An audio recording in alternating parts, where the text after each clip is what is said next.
Hello, one and all, and welcome to episode number 19, or episode number Leroy Sane, for those who are interested in shirt numbers, of an episode of Kit Room. I don't remember if I said that. I've lost my train of thoughts already. We're off to a flying start. Thank you very much for joining me on the third one of 2021. I hope the year is treating you well. I have a new job, so I'm already off to a flyer. But before I ramble on for much longer, let me throw it over to the guest. So, my guest, if you'd like to introduce yourself and what do you do in the world of football shirt content? Thank you. Hello. My name is Kyle Mace. I am an administrator slash moderator slash traffic cop or whatever else you want to give me a title and role in the subreddit and Discord group KitSwap. Yes, I wasn't aware. I was looking for a football shirt related page on Reddit for a while, and then I can't remember how I stumbled across it. But if there's any Reddit users who watch or listen to this who aren't already in the subreddit, because I imagine some may come from here that and watch. Yeah. Hello, guys, if you are.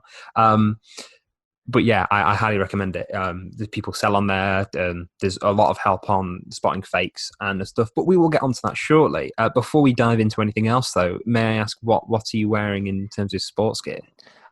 I'm actually, I have a twofer here, so I have to back up. So I'm starting out with the Korean football Nike baseball mashup from this year because, I can't get American enough. I do have to give a shout out here. This is a Richmond Flying Squirrels baseball hat. The guy that runs this team was an intern with my dad all the years ago. Parney, you rock. Thank you. But I also have my Nigeria Nike collab pants on. I will admit I'm a pretty big fashion fan, streetwear kind of stuff. And over the last couple of years, seeing Nike get more into giving football clubs love. Back here, I got the Korea White Tiger. I did clock that. Oh my goodness. I love this kit. It's, the fact Nike has all the hand-drawn kits this year, amazing. But I had to go a little American on y'all with a baseball slash, soccer. Sorry, I'm going to call it soccer most of this episode. Fine, that's fine. Don't worry. So I had to get this in here, but yeah, no, I give him my little bit of a USA touch today. Fair enough. If keep saying soccer. It's an English word. I think we had it first, and then it will grate people though. So I'm gonna look at. I go back and forth. I do go back and forth. I call it football. I call it soccer. So forgive me if anybody wants to get mad now. Get it out. You're over it. I'll see in the analytics, like the drop-off point is like 100% stopped at 4 minutes. But I am wearing the 2020, I think it was 2019 to 21, Inter Miami home shirt. It was from their inaugural season. I tend to theme the shirts I'm interviewing. I only have one other American shirt from MLS, and it's a Philadelphia Union shirt from 2015. But I've already worn that, and I can't wear the same. We're gonna have to change this. We're gonna have to get you some more American shirts then. Do it. I really wanted a Forward Madison one. They got more on classic football shirts the week before my birthday. It was my birthday yesterday of recording, and I really wanted one. So I was like, what I'll do is I'll wait till my birthday, I'll get some money, and I'll have a look. They sold out within like 2 days. So we do have a website called Stateside Shirts, which has very few shirts on there. There's like that, Indy 11, and there's Las Vegas Lights on there. They're really the only three on there. Yep. But they're a reasonable price, so I will go there and get it. But I also forgot to mention that it's got a name set on. It's got Higuain, because who doesn't love a bottler?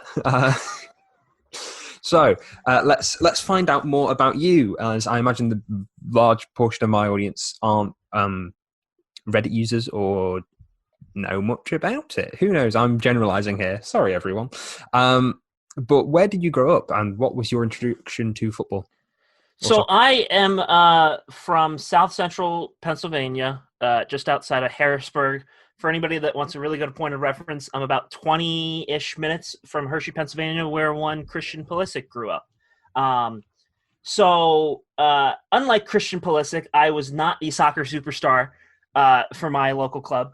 I was playing soccer since about the age of 5. Actually, I made sure to break these out. I found my soccer cards of myself. And I was trying to look and see if I had stats. Nope, nothing. I just knew that I was 70 pounds when I was 7 years old. So I played for about 5 or 6 years. Stopped playing around 10. But in general, I love sports. My dad was a sports director in our area for a local TV station for 40 years. and I go to about 100 professional sporting events a year, from baseball to hockey to everything. My first games were for this club right here, indoor soccer, Harrisburg Heat, which is the team that Christian Pulisic's dad played for, at the lovely Pennsylvania Farm Show complex. But I've always loved Pennsylvania because of how close we are to everything. But for some reason, soccer has never stuck in this area. So these are our 4 clubs that we had. None of which are still around. Oh, excuse me. The Harrisburg Heat are now in a new iteration, but nobody else is around. My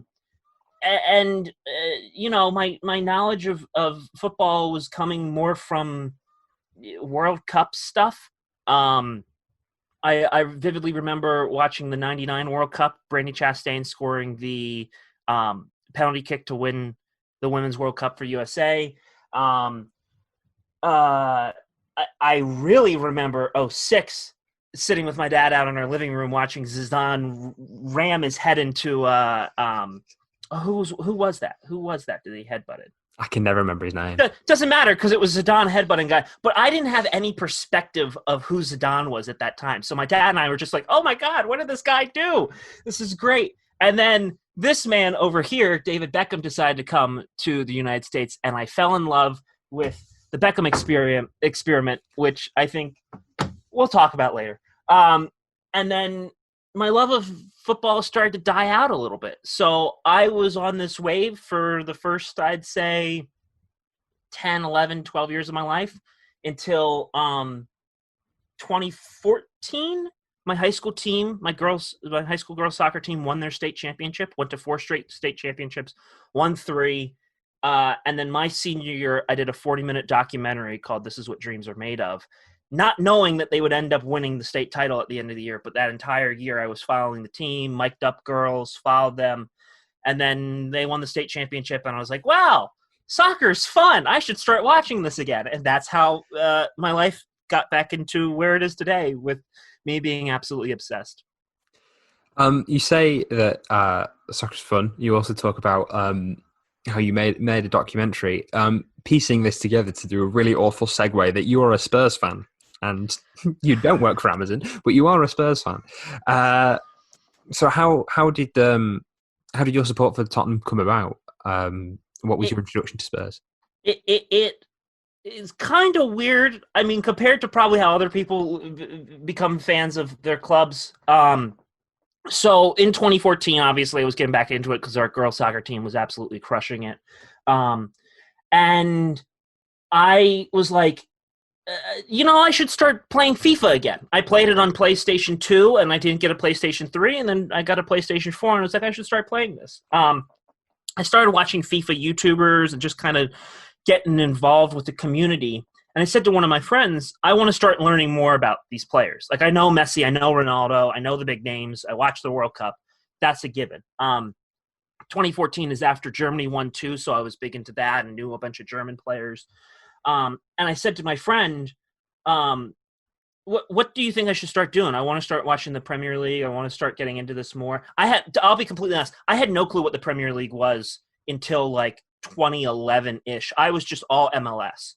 So to then get into all that, he's like, okay, let me give you some clubs. And he was giving me suggestions, and I said, I want something. My favorite sports team of all time is the Baltimore Orioles.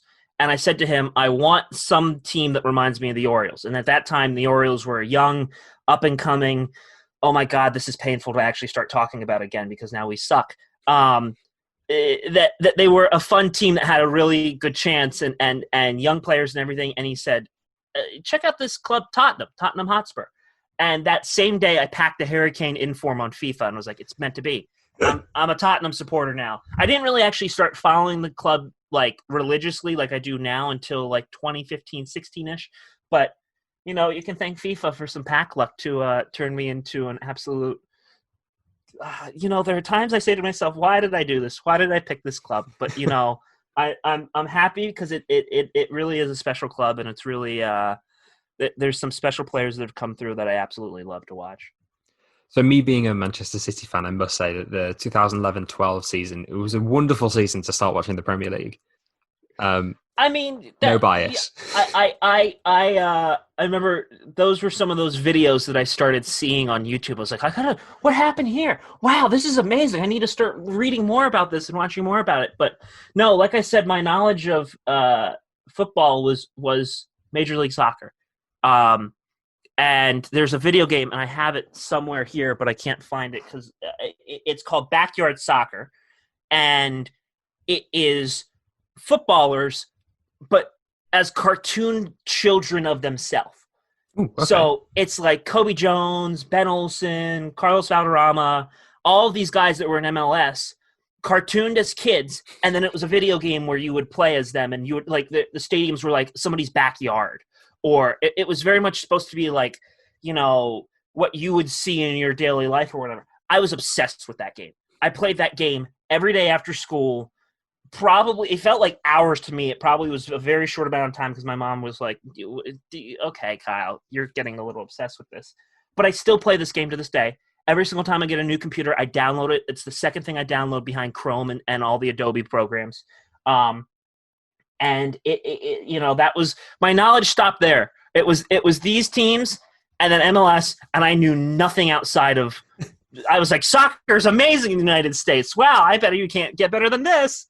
And then now I've learned, wow, no, you can. So I mean, now MLS is on the way up. it's fantastic. It's for gotten a lot better. It's no longer the retirement league people call it. Yeah, I was going to say for like noughties, early tens, it was like everyone kind of just followed David Beckham. Beckham didn't really go and phone it in. Beckham had a whole rule started after him. He set up a team. He kind of had an endpoint, but you had the likes of Ashley Cole going, Gerrard. A lot of people weren't like, because being the Man City link, Pirlo is not really regarded as a great player in New York anymore because he just went in, kind of phoned it in. But now that they've kind of dropped that, they've signed a lot of people from Southern America, and it is on the way up. And now it's like a jumping off point because you've got Miguel Almiron, who has come over, and others, but I forget the names. Yeah, no, but I think you're getting there. You have the kid from the U.S. Keeper, Zach Steffen, who's now, he I think is going to be, the next big U.S. star for keepers following Tim Howard. But it's that progression of turning what everybody, this league's only 25 years old. I mean, your patches that you got, the league's as old as me. It's like we're just finally getting there. If you imagine where the Premier League was their first 25 years or whatever your early levels were in France and Spain and all these things, it takes time to build a league up and have it be worth something. I know a lot of players still complain about the travel because I forget where I saw it somewhere where the travel in England and the UK for clubs is the size of Alabama. So you can contain all the travel. The farthest travel would be 1 point from the other in Alabama, where the United States, you're changing 4 time zones if you want to fly one coast to the other. And sometimes it's like, okay, everybody hop on your plane, get across country, and you're now going to go play a match. And it's insane of every sport in the United States, but it's just normal to us. And I think when you actually think about it a little bit more, you're like, don't.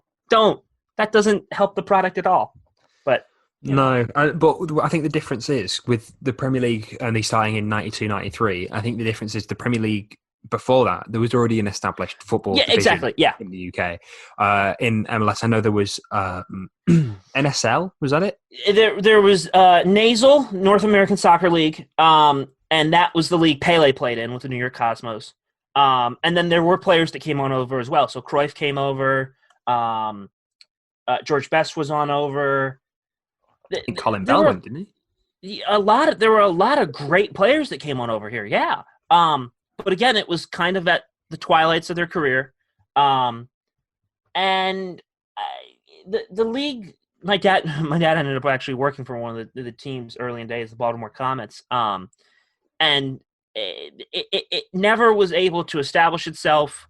And then, it established itself. It was drawing insane crowds, but it just, we could spend the entire show talking about my thoughts on soccer in America, but it's just, I'm happy where we're finally getting it. I'm happy that there's finally this progression, and I'm happy Mourinho, I think, just said it that like there are eyes on America now to start recruiting players more and start saying, "Hey, you might be the next Pulisic. You might be the next Weston McKennie. You might be the next this player," to be able to bring them on in and fit them on into a top European club without anybody going like, "Should you actually be doing that?" No, they're good players. You should.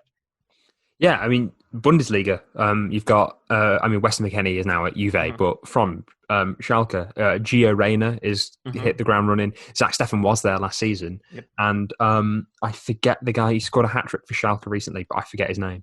And Yeah, then I know obviously, exactly. Yeah. and you had Pulisic as well, who has recently moved to Chelsea. So it is on the up. I mean, I think the average age of the people I've just mentioned is about 20.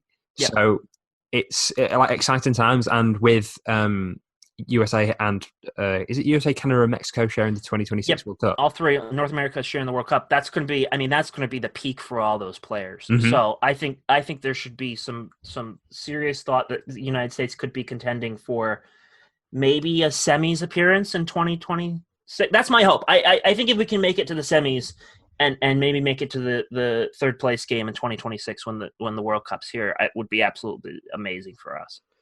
I have a lot of love for the 94 World Cup. I mean, I wasn't born till 97, Yeah. but like the kits and then looking at the history and the Diana Ross penalty at the introduction where she missed.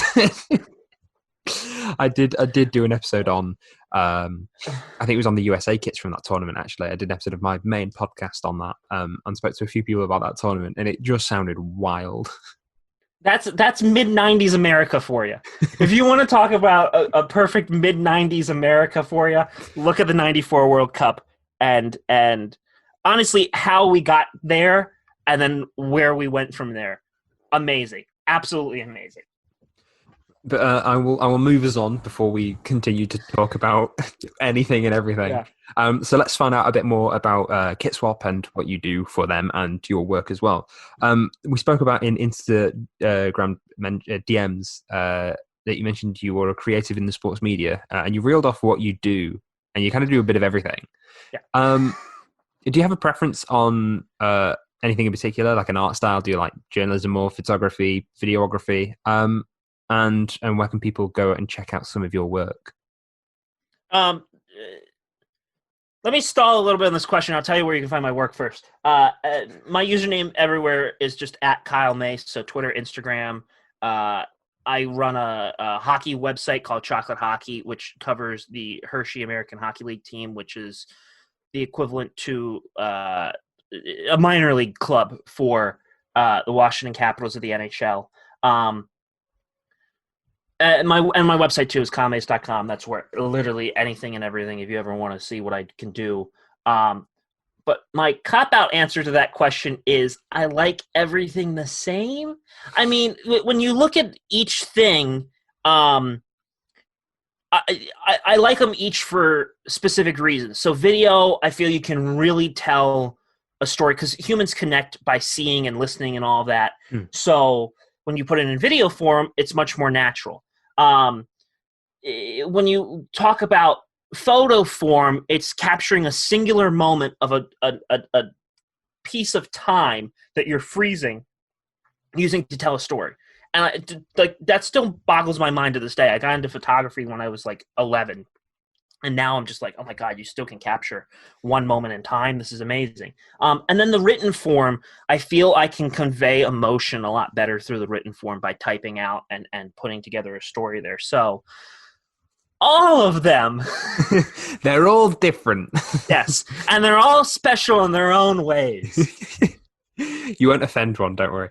I mean, I have spoke to Alexander Jason on this series. He was the first episode, actually. He's the one of the photographers for Melbourne City. And I know he does a lot of photography as well. So if I ever have any photography advice, I do go to him. But he's done also a bit of work for Nike, Puma, and all that. So yeah. I'm sure he's going to thoroughly enjoy what you just said with regards to photography. Well, and that's what I've been doing the most of. I mean, if it was Kyle, I'm burning your kit collection, tell me what you like the most right now, it would probably be Still photography. I kid you not. If you gave me that question last night, I probably would have said video, and 2 days before I would have said journalism. But still photography is an amazing art form because it's so different from everything else. So I actually got to go shoot a DC United game when Rooney was here, and breaking out the camera lens and getting those shots. Because I'll be honest, I don't like shooting soccer at all. I don't. It's probably up there next to like volleyball with sports I don't like shooting. But when you get down to it and you get there and you're able to capture those moments, it's so fulfilling to take a photo, edit it, crop it, and then put it out into the world. I don't drink. I'm not somebody that gets anything out of doing any extracurricular of anything. I get my highs and my good feelings from making something and putting it out into the world. And you probably know this as somebody that makes podcasts. When you make something and then you have to let other people interpret it, you get almost this clenching feeling like, I don't know how people are going to react. And that moment, I don't even know how to describe it. I think you'll know that you can put something out there, and that moment between when people start first looking at it and right after you put it out, where you're like, I don't think anybody's going to watch this. I don't know if anybody's ever going to see this. And then you start seeing the numbers come in, is like euphoric. I'm addicted to that feeling more than anything. So my morning routine is I open my phone and I go through my notifications, make sure if anyone's trying to get in touch with me. One of the apps that I go on, check the most, well, there's two. One is on Chrome because there isn't actually an app, but it's Audio Boom to see how podcasts are performing, and then the YouTube Studio as well to see how the video is performing and reply to any comments. And it's addictive. And yeah. But I also kind of don't like that because I'm not driven by the numbers. Like, I don't care about that. If one person watches it, I'm just as happy as if 100 people watch it. But I do have plans to make a lot more once restrictions do lift. So I need to invest in a couple more microphones and maybe get a crew member.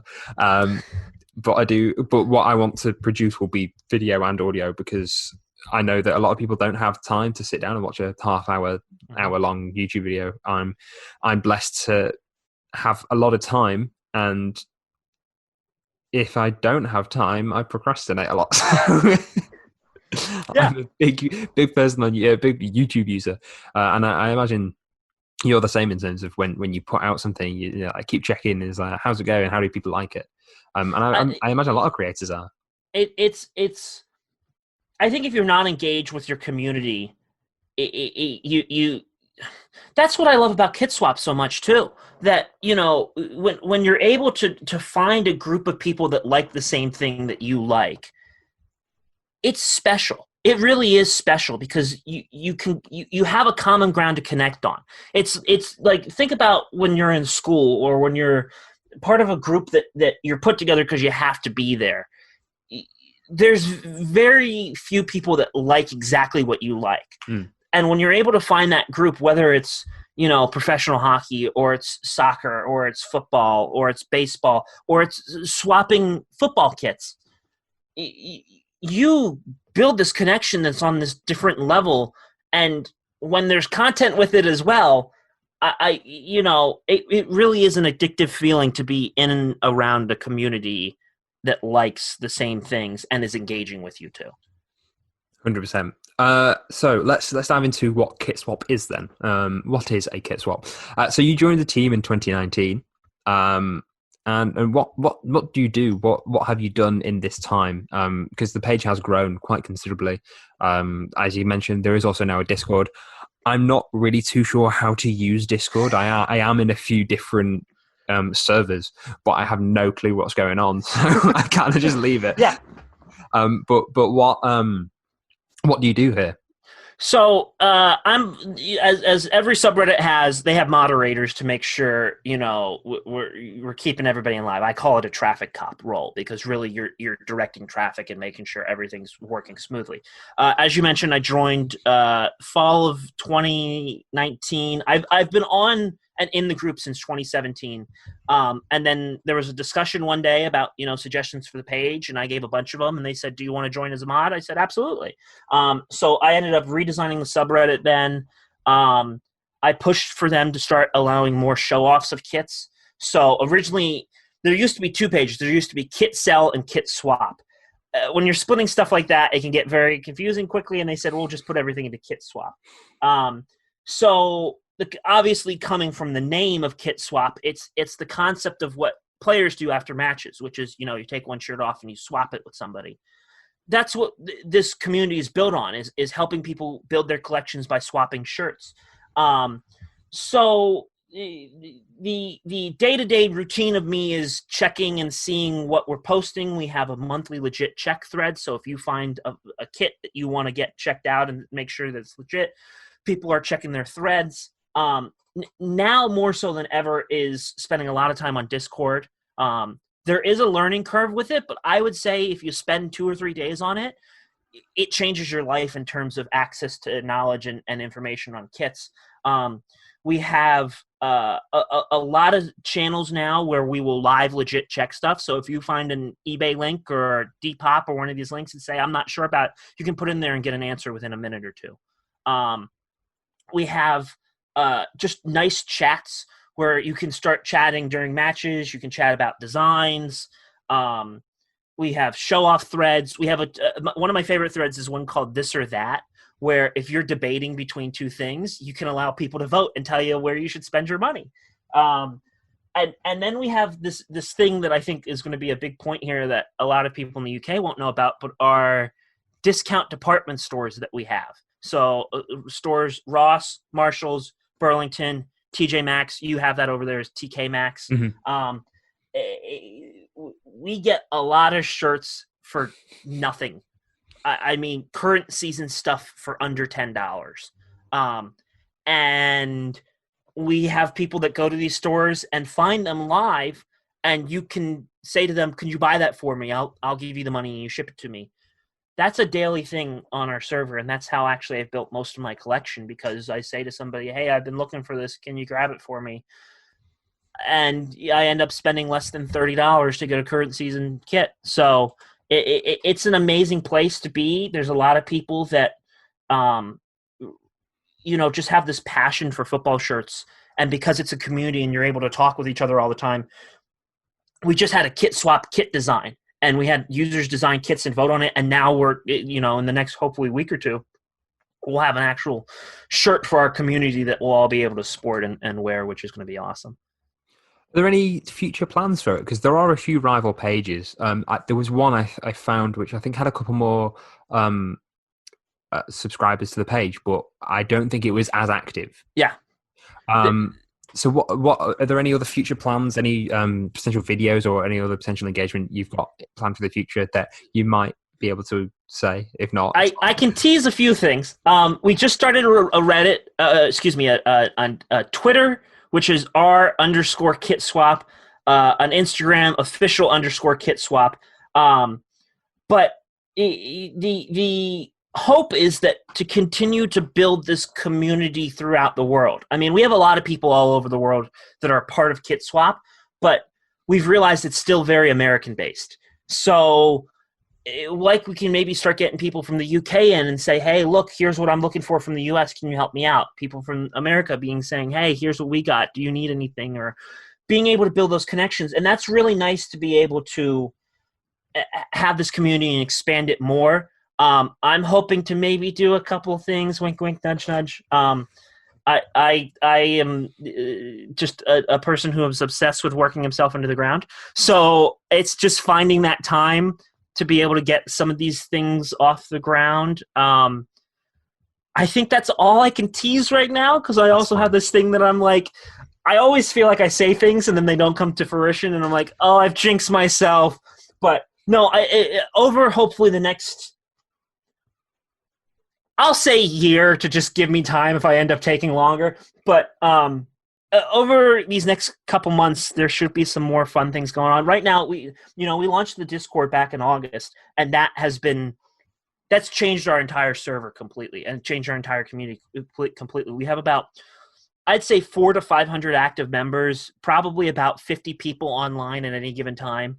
And just some of the things that have happened on that server, we had somebody just broker. They shut down the New York City Pele soccer store for us to be able to buy things at deals. I ended up getting the Bayern Human Race kit because it was like the last one I could find, and they had it there, and the guy got it for me, and I bought it off of him. But that's some of the cool things on there, that we have these connections to people around the country that can help us, find these bits and pieces to our collection that we're trying to fill out. What I do with every episode is I put the guests' social media links. So I'll have quite a few for this one. Yeah, I'll give you the full list that you can do, and people will have to, the under the jump page, you're hopefully going to get some more engagement there when people have to hit show more and they see 25 links down there, like, oh geez, wow, this really is a big community. So yeah, well, I mean, I'll definitely be putting yours there. Appreciate your personal. I have just followed you on Twitter actually while you're speaking. Oh really? But there it is. All right, I'm going to hit you up then. I'll also put the KitSwap ones on there as well, because I know that there are people out there who are looking for more engagement, as you say. So in summer of last year during lockdown, I started, what did I call it? I keep forgetting what I called it. Pen pals. And I did put it in. Yes, I remember seeing that. Yep. Yeah, I put it in the KitSwap page, and I actually did get a few people from that, and that's gone really well. I think that there is someone in America and someone in England. I can't remember their names or whereabouts they are, but I think they're on their third run of shirts now. Oh, that's awesome. Some people just did it as a kit, as like a Secret Santa. But there have been people who have built a connection and sent over shirts, and that is wonderful. I know a lot of people want more. And they want that. It's trying to give those platforms to those people, absolutely, because when you look at these communities, they're niche. They're the biggest one on Reddit is hockey jerseys. That's huge, but football is so much bigger than hockey. So I'm always saying there's people that collect. I don't think we're so tight in our community that we're 5,000 now strong on the Reddit, which is amazing. But I feel like there's more than 5,000 people out there that want to be able to have a platform and do it. So I'm always encouraging people to share it with their friends and say to them, hey, listen, you might find stuff on there. The day that this podcast is coming out, I'm going to be listing a bunch of shirts for sale, hopefully a lot of good deals. So if people are looking for stuff, I always say there's a price for everything in my collection. You might look at me and go, you want to sell that for how much? But really, if I can help you find something that you really want and we can do it, that's what I think this whole community is all about. Perfectly said. Let's dive into your kits then, as I have been staring at that indoor soccer one, that white and purple one, because I'm a big fan of sleeves, and the sleeve design on that, from what I can tell, is like nice Pepsi logo here, Patrick USA. So I'll give you a quick history on this. So like I said, these are all my local clubs growing up in South Central Pennsylvania. We've had 4 clubs, couple iterations of them in different ways. I'll start with this one. This is a Hershey Impact, which is indoor soccer. This is game worn, Drago. I've taped these down so they don't move them, so I can't show you the back. My apologies. But this is a classic Umbro. I cannot believe they played in this. It is so heavy. It is so thick. Yeah. The numbers are painted on. Everything's painted on. It's ridiculous. But this was the original iteration. This team ended up moving from Hershey, Pennsylvania to Harrisburg to become the Heat. And this is one they gave my dad when he hit his 20-year anniversary at our local TV station. They put Mace 20 on the back. And it is, I mean, I don't want to wear it. It's so nice. It's one of those ones you just don't want to wear. Mm-hmm. That being said, I will wear this one here, which is the Hershey Wildcats. What's the best angle here, buddy? This is a classic feel. This is outdoor. This is old A-League, where a lot of MLS clubs came from. The Sounders, Montreal, a couple other ones came from this league. I think we talked in DMs a little bit. I said there's a story with this one. The Hershey Wildcats were owned by the club that runs Hershey. There's 2 groups of Hershey, but I just kind of group them in for people that don't know. So they played at the stadium right next to the theme park in the same town they make the chocolate. And they weren't drawing well. It's a pretty big stadium. I think I want to say it's at least 12 or 13,000 seats, and they were drawing 2,000 at the end. Right. And that's pushing it. They ended up going to, was it the championship that year? I think they went to the championship that year, lost, and then folded 2 weeks later. Just because they weren't drawing. And it was disappointing. I loved it. My holy grail of kits is a white version of the one they have where it says Reese's Peanut Butter Cups across the front. And I've been looking for that shirt for the longest time in my life. I have no clue where they are. They're probably in a bin in some storage place somewhere because nobody knows where they are anymore. But that was the last of the Hershey clubs, and then we have the last Harrisburg club here, which is the City Islanders. They played on a stadium on an island in the middle of a river in Harrisburg. Yes, amazing. It was so cool. Unfortunately for this club, as America is continuing to progress in soccer and soccer stadiums, needed to build a stadium of its own. They were playing in the equivalent of a recreational park that you would see Sunday league football played at. Professional soccer club playing U.S. Open Cup matches against Major League Soccer clubs on this field. One of the craziest games of my life between Harrisburg and New York Red Bull. Fans jumping out of the stands, fighting each other at the end of the game because it was such a big, crazy on essentially a high school field. This is Jocko. They ended up going to Nike and Capelli Sport and a bunch of other places. I just like this one the best because it has Snickers on it. Okay. So, classic City Islanders. There were some other designs. Again, being the son of a sports kid, you get some of these things as gifts, and then you just take them. And I say, Dad, thanks for them. I really appreciate them. I'll show the back of this one if I can real quick because this one is taped down. But the numbers have little palm trees on them for being on an island. It had a Jamaican theme to it. Listen, there's a lot of stories about the City Islanders that I absolutely loved. Love going to games there. Some of the best branding ever. They ended up changing it then to be called a team called Penn FC. They went under, and we haven't had football in Harrisburg outdoors for now 3 years. So it's really disappointing that football has not been able to stick here the way that I think it can. I think if we get a soccer-specific stadium, would change everything in this area. I'm hoping, fingers crossed, one day that maybe a man named Christian Pulisic would be able to help influence getting a team here a little bit more. But I think if it's done right and we're finally able to get all the structure and order and discipline that you need to be able to have a club running here full time, I think it could be pretty amazing for this area. But that's this part of the collection. I do have another pretty big part of my collection. I did pick some of my favorites out here. When you sent me some of these questions ahead of time, you said roughly how many numbers. I know exactly how many I have. Oh, perfect. Because not many people do. Yeah, I have a whole spreadsheet. I have how much I spend. I have colors, customization, everything. Eye charts. Yes. Oh my God, absolutely. I'm at 163 right now. Oh, okay. That does not include what I call my inventory sell pile, which is ones that I grab from the discount department stores and throw them on into another pile that I'm like, people are going to want these at some point. I found the Barcelona third that was the pink that had the map of Barcelona on it. Ooh, yeah. And I was like, I'm just going to hold on to this because I know somebody at some point is going to say I want it, and I'll be able to, hook them up. So you said themes. There is. I try my best to keep to them, and I don't. But I do have an order to how I want to do it, and I made sure to write all these out because I have to force myself. This is why I'm on a kit ban right now. I'm on a kit ban until the first day of March because I've gone a little nuts. So, U.S. soccer, obviously. Mm-hmm. Spurs. Spurs are the only British club that I will have in my collection. And yeah. U.S. soccer, I will not touch a Mexico shirt for the life of me.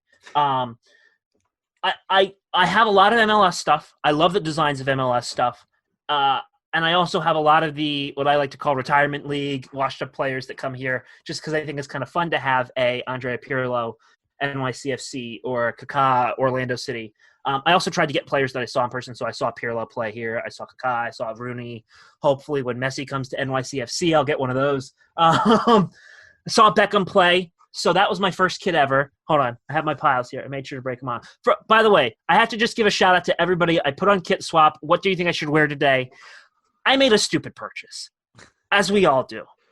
I actually love this purchase, but as a lot of people said, so Nike and Korea have their collaboration, mm-hmm. including a pair of overalls. Oh, wow. Do you know what? I think I've seen them. Yeah, you've got them.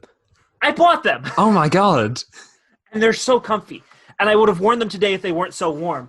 But I said to everybody, what do you think I should wear? What do you think I should wear? And they're like, wear the overalls. And I was like, sure. Took me 25 minutes to figure out how to put them on for the first time. But the detail on them is amazing. Where's the detail? They're so huge. They have that's a bunch of Nike swooshes in the form of the Korea flag. There's Nike football on the back. There's the designs they've had. They did a great job at the rebranding of all this. So this is the shout out to everybody that wanted me to wear them. No, thank you. I'm sorry I didn't wear them today. They were going to be a little distracting. Have you seen the 2004 Cameroon kit, the one piece? Oh, yes. Oh, my gosh, yes. So I was interviewed by Alexander Jason. It was the his account is That Football Photog. If anyone wants to check him out, it's very good videos. Does kit reviews and then in-depth interviews like this. And he was the first person to ever interview me in that kind of format. And so I bought mine. I thought it was hilarious. I need to own it. Yeah. I think for him, he gave his wife some money. He was like, just get me a shirt. And she bought him that, or it was a friend or something. I can't remember how he ended up with it. But I think we had, we were recording for about 2 hours. I think the interview eventually came to about 1:40, but we both decided to wear that kit. So he's amazing. He's sat amazing on his chair in his office, and I'm sat here in this one piece. I need to mention it because of the overalls. Like it's kind of like the same ballpark. It's amazing some of the stuff Nike has come up with. There is now a France jumpsuit that is showing up at Ross. Yeah. Don't know why they made a jumpsuit for the French national team, but here we are. Yeah, there's been some weird stuff. I've gone a little wild with the Korea collection. As you can see, this is one of 2 baseball jerseys I have. It's a really good collection, though. It's an amazing collection. And I love Sony. That's where my connection to the Korean club comes from, because the United States did not qualify for the World Cup in 2018. I wanted to follow something. I love Sony. I went all in on Korea, and since then I've been like, I want to follow them as my second national team. And here we are now where I have, oh God, how much stuff is over there? I don't even want to think of started counting. It's bad. Trust me. I have a hoodie coming now. It's just like, but it is a good collection. It's worth it. In my opinion, it's the same with the Nigeria stuff. I got the pants. I have a button down. I have a couple other pieces from that collection. When Nike does it right, they do it. Same with Adidas, the Human Race collection. Those things. When you can get a really good streetwear collab and it's good, I'm going all in on it. And it doesn't help they were showing up at Burlington for $20 a piece. So I will gladly take those any day of the week. So back to what my piece of my collection is. This is my first kit ever. A David Beckham, LA Galaxy, when he first showed up, Kids XL. Somehow it's still bigger than most Puma large authentics. So I vividly remember walking into Dick's Sporting Goods back in 2007, and this was the first thing that was in the door, and I was like, I have to have it. And I was obsessed with it. It was the first football shirt I ever saw at Dick's. For those that don't know, it's like a Sports Direct, JD Sport kind of sporting goods place.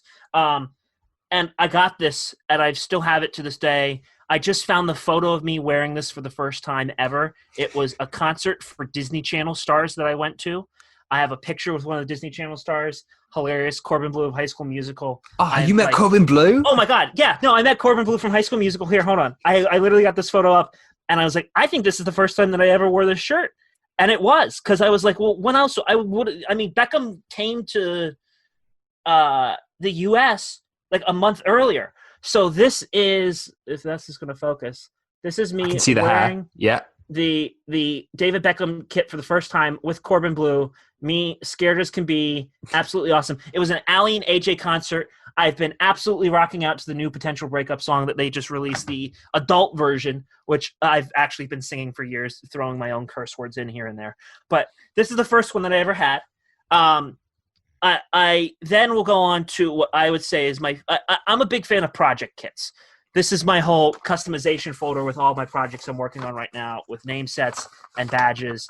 And what else is in here right now?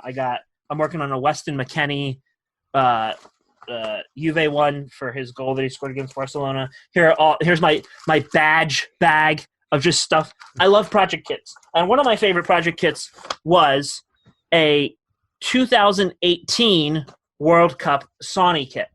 So I got the Son, but also Classic Football Shirts has the team issued Korea flags. So when he won the military exemption, I'm like, okay, I'm going to make this as close to possible from the Asian Cup, Asian Games, whichever one he was playing in to earn his military exemption. So I put this together, my favorite one right now in the collection. And then there's all these other fun little things, like I mentioned, for the ones that I want to do. So the themes with players I respect, you have to have Messi, you have to have Ronaldo, Neymar. I was working on a Lewandowski kit. All those players. That's the other part of the section. I ended up start drifting away from that a little bit. And then I have one sort of club that I pick in the other major countries, Juve, Barcelona, Bayern, PSG. Like everybody's like, oh, these are the big clubs. I'm like, hey, listen, when you're getting these kits for $20 or $30 a piece from Ross or Burlington, you're not complaining. And national team designs. There are a lot of national team designs that I've thought that are good over the last couple of years that I did. And then I don't know how much you can see in my room, but I am a big Disney fan. So anytime I can find a good Disney soccer jersey, this is for Epcot, which is my favorite park at Walt Disney World. And it's 1982 for the year Epcot started over here, and then it has a Epcot badge with the big golf ball, and then it's all the countries, which I've now decided to start collecting one kit from every country from Epcot pavilions, which my mother is absolutely thrilled about, that I'm now searching for a Morocco kit. And she's like, we've never been to Morocco. I'm like, yes, we have. We went to it at Epcot. That counts. So, yes, there are themes to everything. There's a lot of other the Bomb Pop from the 2014 World Cup with Clint Dempsey, just an absolute beautiful kit. I got one, again, going back to Sony, I got a Korean name one. This was a Christmas present a couple of years ago from Dad. Love this kit. Just one of those ones that you're like, hey, that's a little different. I don't know how many other people are going to have that down the line. And then the special One Night in Amsterdam Tottenham third, but there's a reason there's a tag up here, because this is one from that good old Ross Dress for Less that I found for $34.99. Oh, wow. And I have 3 of them from that store in my collection now, because the night they won, I was looking for this shirt everywhere. I couldn't find it. I bought a small. Massive mistake, because I ended up losing a lot of weight just trying to squeeze into it for that pitiful match against Liverpool for the Champions League final I wanted to wear it for. But I still have the tags on it, and this one still fits me. And I probably will never wear it, but it goes back to this thing that I was talking about. Sourcing our kits from Ross really makes you question what you're doing with your money at times. Because the shirt you're wearing today, this is absolutely a perfect segue, because when I mentioned to you earlier that I now have 8 Inter Miami kits, it's because they are showing up at Ross right now for $20. Bloody hell. So I've grabbed so many of these. I'm going to customize every single one with badges and players and, whatnot. But this is where a lot of our addictions come from, because we have live people in those stores saying, hey, I just found what was my best find this year? Last year, my best find was I found 6 Chelsea FA Cup 4th Vapor Knits for $30 a piece. The 165, really beautiful, rare, all blue with the yellow. Yeah. 6 of them in the one store, $30 a piece. Wow. And that was kind of a regular occurrence at one point, of finding these rare, amazing things at Ross for dirt cheap. I again, going back to my little list here, my average I've spent on all 163 kits is $40.15. Bloody hell. Yeah. It's I amazing. think the best deal I have is I paid £20 for this, if it'll focus. Ooh. There we are. Yeah. So it's the 1999 Manchester City goalkeeper shirt. Now, how much did you say again? I spent 20 quid on that.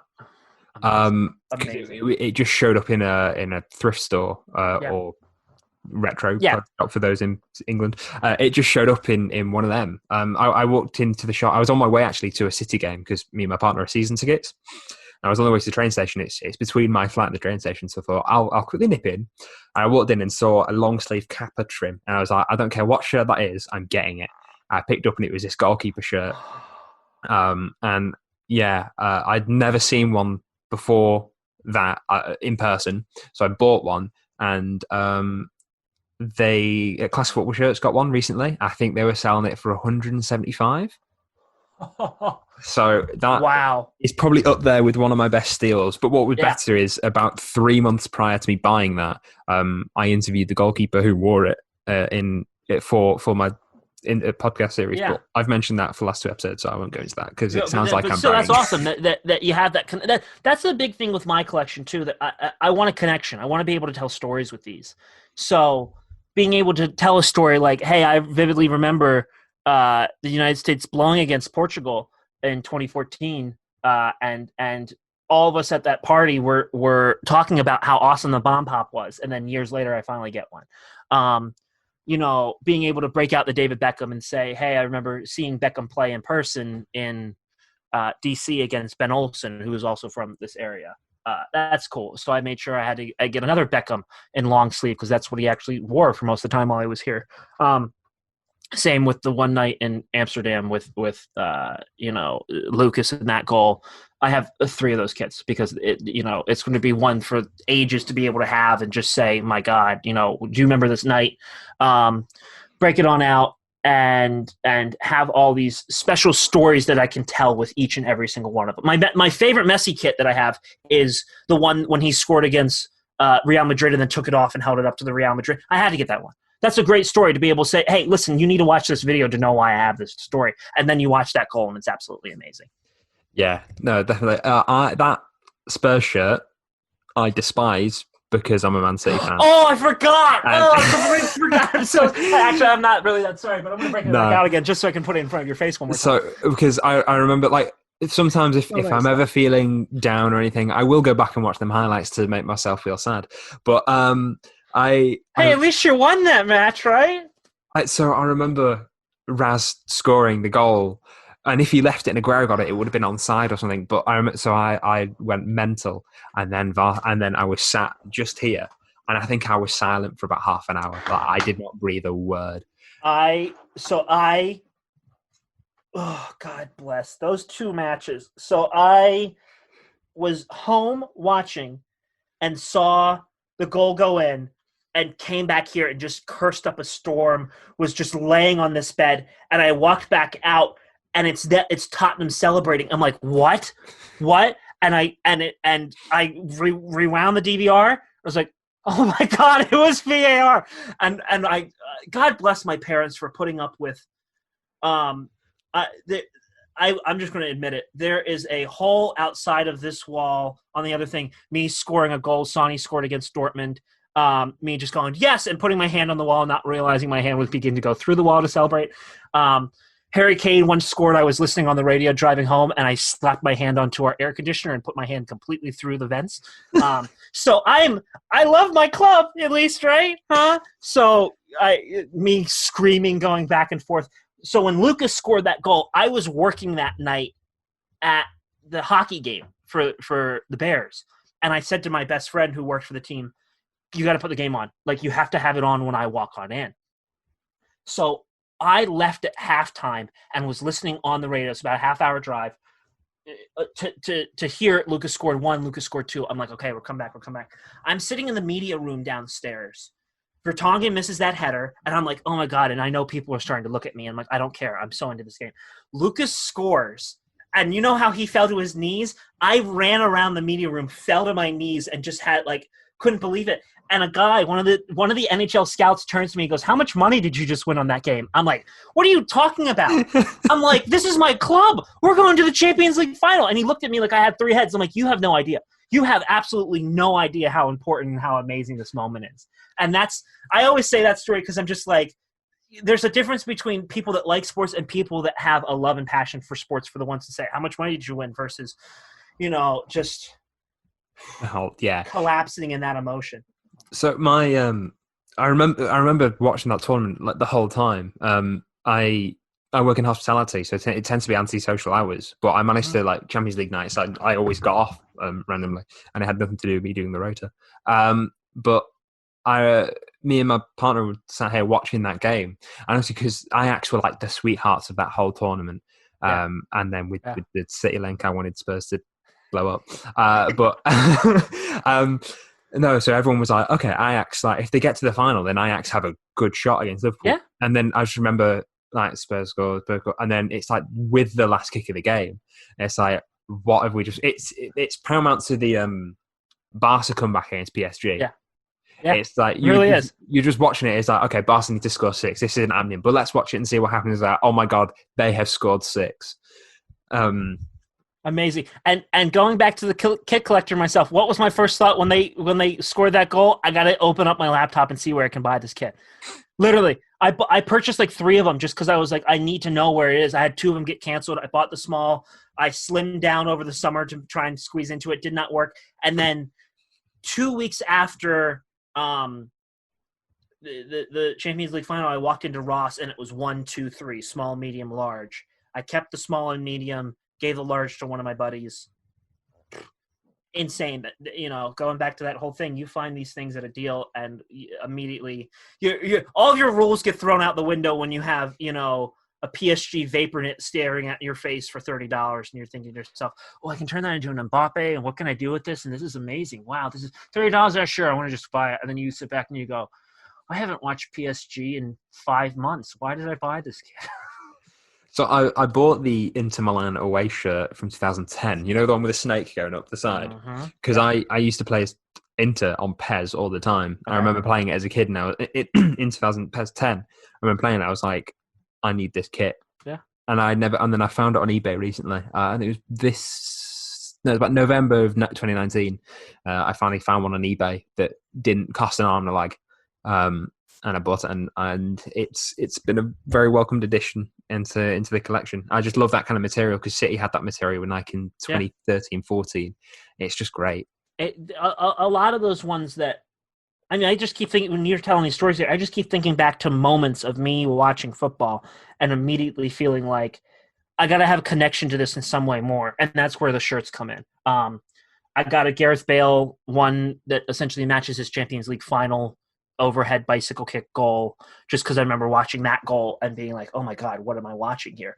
And like you said, PES, FIFA, I got so many kits that I've gone and I think, I use that in FIFA. I need to have that. I played with these teams in FIFA. I have to have that. So it's just trying to build those connections to, I don't know how big sports memorabilia collecting is in the UK when it comes to like, it's much harder to get a game use kit than it is to get game use gear in the United States I have a whole, my mother will hate that I admit this, but I've taken over 6 closets in our house with all of my gear. And I have a bunch of game use stuff, baseball, American football, hockey. I hate to say it's a dime a dozen, but like, it's pretty easy to get that stuff there. Here, not so much. So when it does come down to trying to build that connection more so than buying a game-used baseball or a game-used jersey, you want to be able to have something where it is. So when I mentioned the Lewandowski kit, after Bayern won Champions League final, I'm building a full – I found the match details, team-issued match details, the Donka, all of that, and putting it on so that I can be able to say, hey, I remember watching this match. I remember when he got screwed out of getting the Ballon d'Or. I remember all this about it. And this is what I have to remember it. So that's where my connection comes most from with these kits. I do have my times that I kick myself where I have spent money on kits and go, oh, wow, these have shown up at Ross. And then I end up having 2 in my collection because I know I keep going back to this whole Ross thing, but it is absolutely amazing to get current season. People have found this season's Juventus home authentic $130 kit for $25 at Ross. Back in December, people were finding it. Mm-hmm. So when you're able to do this and have these connections and do it, it hurts our wallets, but not as much as if we were spending full price on all of them. Yeah, a lot of people spend full price on them, and then there's also a lot of people who get deals. So, but it does add up when when you're getting it cheaper. You think you can get more, and then it kind of does it balances out. But you are getting more for your money. So yeah, I understand why. I've viewed it actually through this pandemic more than anything as an investment almost. That there are a lot of shirts that I have. I don't take the tags off until I wear it. That's my rule of thumb now, pulling them from Ross, because I was taking them off and I was like, no. Now when I leave the tags on, I say, okay, I put $30 into this shirt. even if I sell it for 40, and after all the fees, after all the shipping, after all that is done, I'm still making $2 to $3 on that shirt. I'm helping somebody in their collection. $2 to $3 is more than I would be making in any sort of savings account right now with the pandemic and how bad interest rates are. So why not grab it? If I have the disposable income to be able to say, okay, hey, I can buy this, put it in a pile and view it. And I do have a bit of my spreadsheet there that's like, hey, here's what it is. Here's how much I could sell it for. Hopefully let it grow and do it that way. Then I just keep pumping all that more money back into football shirts then, because, why not? So that's my mindset when it comes to a lot of being able to have my collection and enjoy it. If I'm able to have the disposable income and say, okay, hey, I can put this money in here, view it as an investment, hold on to it. I just sold the France 100 years, that all blue long sleeve. Yeah. They wore it with a collar. Stunning. Found that one at Marshall's for $50. Sold it for a great price. And I just was like, okay, hey, this is much lower than what the going rate is for it, but I know I'm helping somebody's collection. And that was an investment. And I've now made money back, and I can now take the money that I made and put it into 4 more shirts and do it and be able to balance it around. So I know there are people that look down on people that use the kit collecting concept as an investment, but I do think you have to do that if you want to be smart about it, because if you're just spending money and dropping stupid amounts of money on stuff sometimes, that you have to be smart about what you're purchasing and knowing that, okay, hey, wait a second, I'm buying something. I have the Norway. Hopefully, by the time this goes on out, I have the Norway away Glacier one in my hand. But I got that, and I spent pretty close to full price on it. And I thought to myself, listen, this is going to be one that people are going to want and will have. So I'll keep it part of what I'm doing with this Epcot collection right now for all these things and do it. And if I say 5 years from now, I don't need my Epcot collection anymore and start selling stuff off, that's going to hold its value. Somebody's going to want it. Somebody's going to buy it. I sell it, and I'm able to help their collection. And I say to myself, hey, listen, my money, whatever it was tied up here in an investment more so than the stock market or something different. And it's kind of fun because then stocks or whatever. Like, yeah, you're investing in whatever, but it's not as fun as seeing your stocks in the sense of football kits. So, it's goes back to all the fun little things that you can do with them and the connections you build. But my mother will continue to say to me, hey, you're investing in them. And I thank her every day for not being like, oh, another shirt. Why are you doing this? Which is absolutely fantastic. Starts hiding packages that arrive. Oh, my goodness. Yeah. So you've mentioned where you get your shirts from, and the last few questions, because I think we're bearing on over an hour, which is fine. Don't worry. I've enjoyed this. But any Holy Grail shirts? Do you have any that you really want that have escaped you? 2 right now. The first being that Hershey Wildcats. Where is it? Right here. The Hershey Wildcats. Anyone from one of their last seasons where it says Reese's. Literally every sponsor on it is Reese's peanut butter cups. Like arm sleeve, front sponsor, back sponsor. It's all the same logo. It's all this big orange and yellow writing, Reese's. Come on. You can't tell me that that's not amazing. So I really want to get one of those. One that is a little bit less rare, but it's just hard to find from time to time, is the 2016-17 Tottenham away, the blue and gold. Stunning kit. Last one they had with Under Armour. There have been times that I've seen them on eBay, and I just had, my stupidity tied up elsewhere and buying something else. I was like, oh, I could have bought that at this time. But that is on the top of my list. It is a part of my kits that I'm allowed to break my jersey ban for. I have a short list right now, which includes a 2018 Korea away that's just kind of white with some blue and red stripes. I found a couple in Korea, but nothing. I found somebody that has the Korean team issued ones essentially, but they're Asian sizes. So I don't know if I'm a 3XL or a 2XL, right. As I say, as a man who really enjoys this mediums. the there are other ones that are just like, you have to get around to purchasing. So this past season's Orlando City away, which I think is the best MLS kit from this most recent collection, that has the Orlando City logo kind of fading out as a purple sun all across it. Beautiful.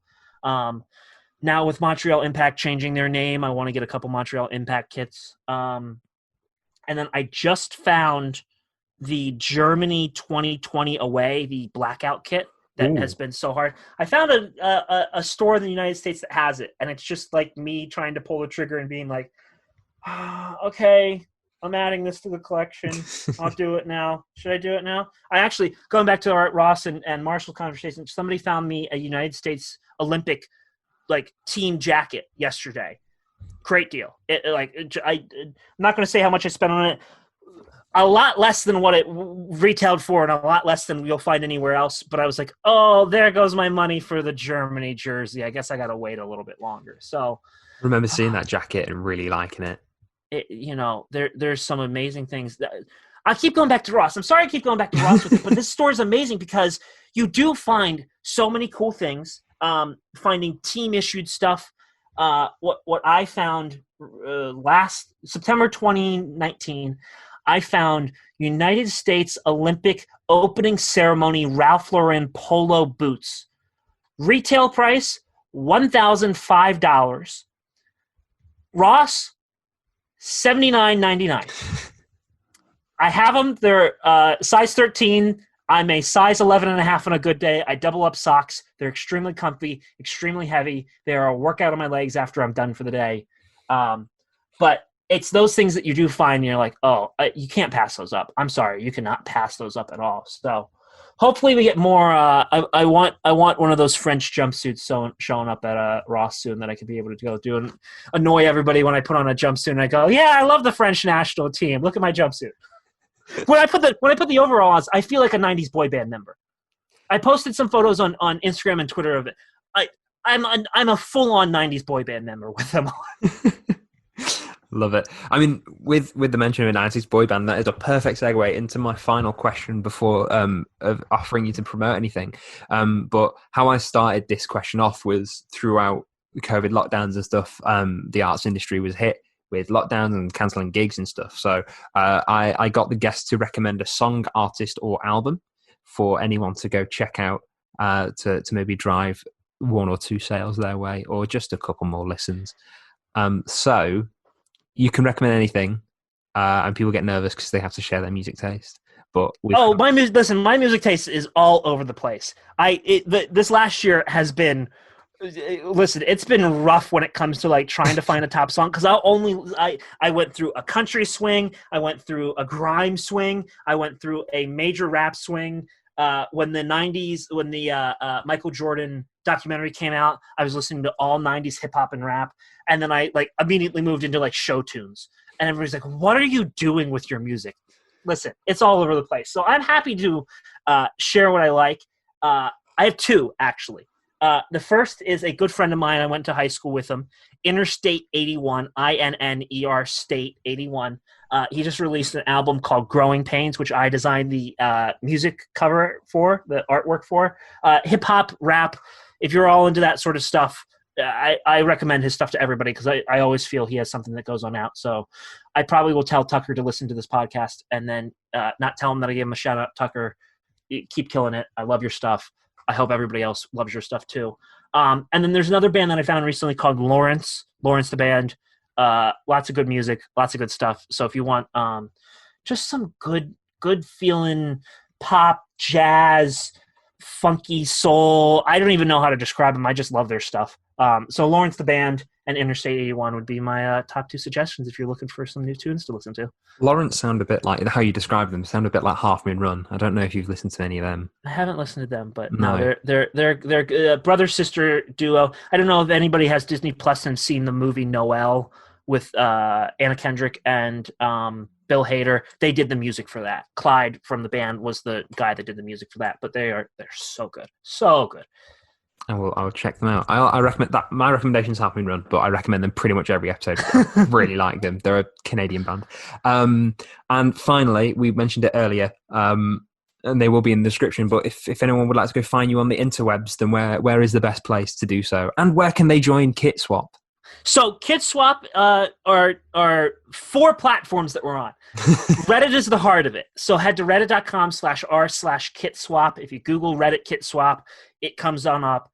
Subscribe to it, join it. It's free. We have a monthly legit check thread. We have a lot of great things on there that you'll enjoy. On there as well is our Discord link. You'll easily be able to find that. Like if you make a post or you go literally on any post, it is in there. It's not hard to find. KitSwap on Discord, that is where we are popping off every day. We are on Twitter, r_KitSwap. Instagram, official_KitSwap. Me personally, I am on Twitter and Instagram at Kyle Mace. My website is kylemace.com for all my work. Check out Chocolate Hockey, which is the website I started covering Hershey Bears coverage, chocolatehockey.com. Chalk Hockey on Twitter, Chocolate Hockey on Instagram. The Hershey Bears season starts February 5th. We will be covering that day in and day out with our entire team. And if you just want to enjoy kits or just chat about, please, please, please, I can't encourage people enough to come and join us on Discord. I'll make sure I get you the link as well to throw it in the description, which you'll be able to just click and join. It really is amazing, the community that we have on there now, to be able to share everything and enjoy everything and just have this community of people that love kits as much as each other. Some of the brokerings that we've had over the last couple months have been amazing. You get some fantastic deals. We do have people that ship stuff to the UK and all over the world, which is really nice. And we do have a couple people in the UK that are slowly shipping stuff on over there. So if you're in the UK and want to help some Americans out, and we can help you on out, we got some great deals that we all can hook each other up and make your collection that much better. Wonderful. So thank you very much for listening, watching, doing whatever you do to these episodes. I don't want to find out. Thank you very much for joining us. If you're watching on YouTube, please leave a comment, subscribe if you feel inclined to do so. And if you're listening on podcast platforms, thank you. Please subscribe on whichever platform is your choice, and they will show up in your feed whenever they are made live. I tend to make them live at about midday every Saturday, so you'll have a new episode then. I also have more plans for more podcast and video related stuff, so keep your eyes out for when COVID restrictions are no longer a thing. But once again, Kyle, thank you very much for joining me. Thank you so much, audience, man. Thank you very much for joining us. I will see you next week with a guest who I don't know who is, but I will next week. Bye-bye.